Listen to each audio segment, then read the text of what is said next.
Let it be a Nick and Jane, and let it be a Mr. Smith, a banker of Nick and Jane. They both keep their money in his bank. That's why we use the title Mr. Smith with respect. Nick really wants to buy, well, let's say Jane's bicycle, but he has no money.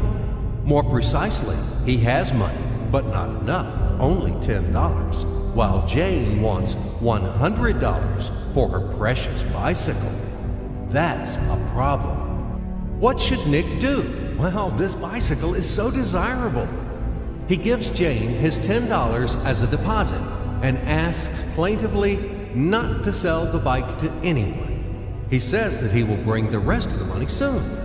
At the same time, he runs to his bank, to the respected Mr. Smith, to get a loan for the missing $90. As ill luck, Mr. Smith has no money at this moment, but he knows perfectly about $10, which Nick gave to Jane. And where will Jane bring his money to? That's right. She will put these $10 in her lovely bank to the same Mr. Smith.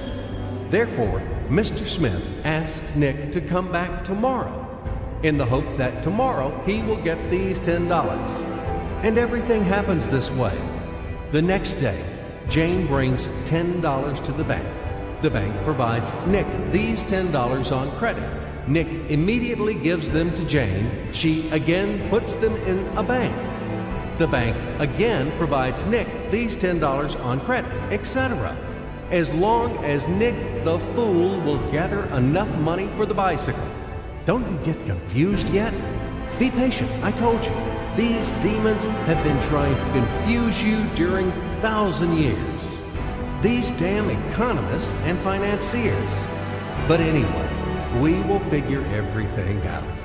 So what do we have in the end? Nick finally got the bike from Jane. Wow!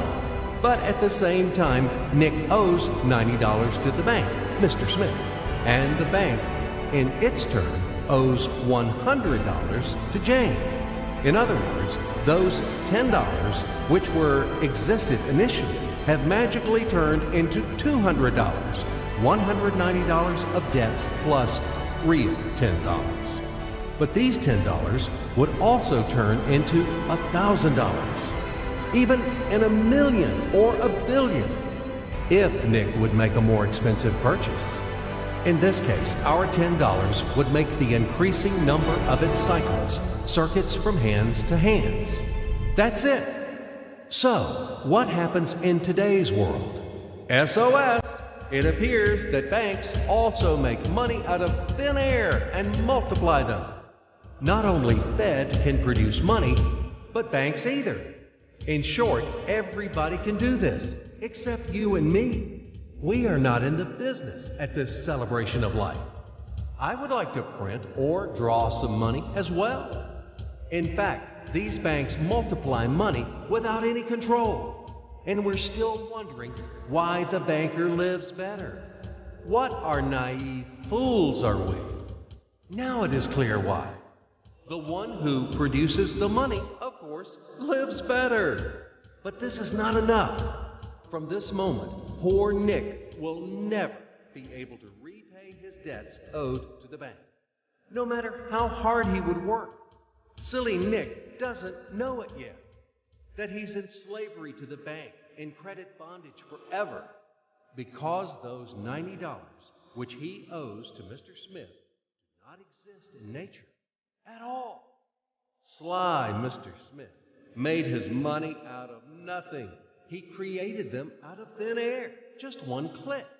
And $10 turned into $200. Yes, but you can object